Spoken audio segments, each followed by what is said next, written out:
Assalamualaikum warahmatullahi wabarakatuh. Nama saya Cantika Nur Fitri dengan NIM 120220080. Kali ini saya akan membahas tentang tugas besar sistem basis data.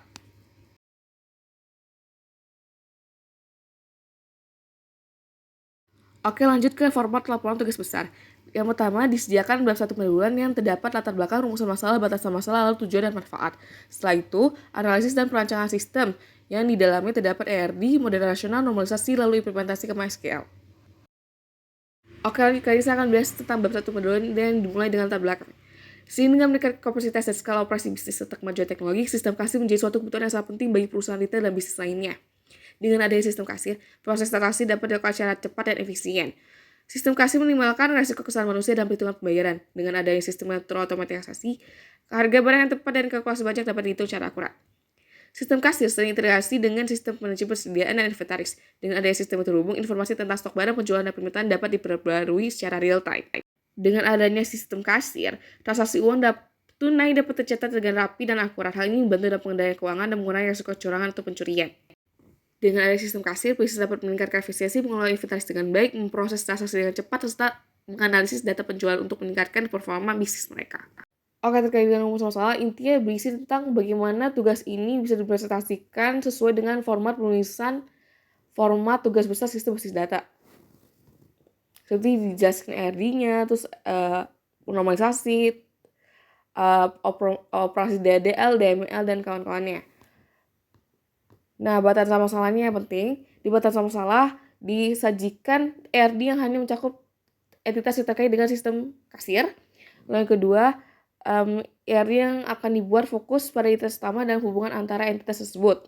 Detailnya atau skema database tidak akan dibahas lebih lanjut dalam ruang lingkup ini. Terus implementasi stop prosedur dan trigger yang akan dibahas dalam sistem kasir akan dibahas secara umum tanpa contoh spesifik dalam bahasa pemrograman atau basis data tertentu. Tujuan dan manfaat. Yang pertama, mencegah kesalahan dan perhitungan total pembayaran, mengurangi risiko kesalahan akuntansi, dan memastikan keputusan terhadap peraturan perpajakan. Yang kedua, mengurangi risiko kecurangan atau pencurian. Yang terakhir, membantu perusahaan dalam mengambil keputusan bisnis yang lebih baik. Oke, bisa dilihat di sini ada konsep ERD-nya. Dilanjutkan dengan relational model yang disediakan terdapat tabel konsumen, tabel pemesan, tabel kasir, tabel menginput, tabel produk, tabel kategori, dan tabel brand.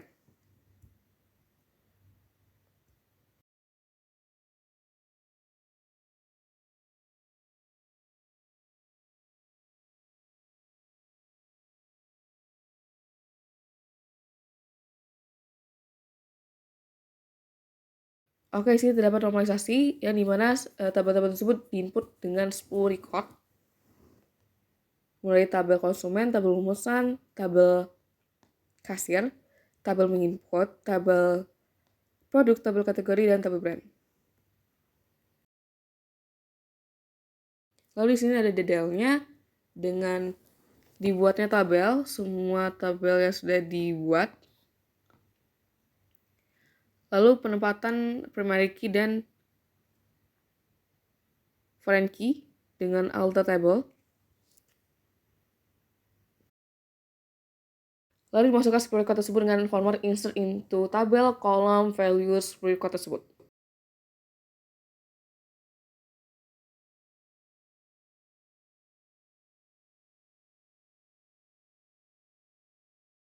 Saya juga sudah membuat update di semua tabel. Lalu dilanjutkan dengan select dan delete. Nah, surat itu untuk penulisan data. Kalau misalnya menaik ASC, lalu kalau misalnya menurun itu DSC. Grup by itu mengumpulkan basis data yang memiliki nilai yang sama dalam satu atau lebih kolom. Oke, di sini ada fungsi join digunakan untuk menggabungkan basis data dari dua atau lebih tabel yang berdasarkan hubungan atau kriteria tertentu. Lalu di subquery itu berisi perintah select yang dimana sarang utamanya dan query utamanya. Fungsi store procedure adalah objek database yang menyimpan serangkaian perintah SQL yang telah didefinisikan sebelumnya. Trigger ini akan berfungsi ketika terjadi suatu peristiwa pada database. Trigger ini isinya ada insert, delete, dan update. Kesimpulannya, dengan menggunakan database spesifikasi, proses transaksi dapat dilakukan dengan cepat. Data pelanggan produk dan transaksi dapat disimpan dan diakses dengan mudah, sehingga mengurangi waktu yang dibutuhkan untuk mencari informasi. Sekian dari saya. Wassalamualaikum warahmatullahi wabarakatuh.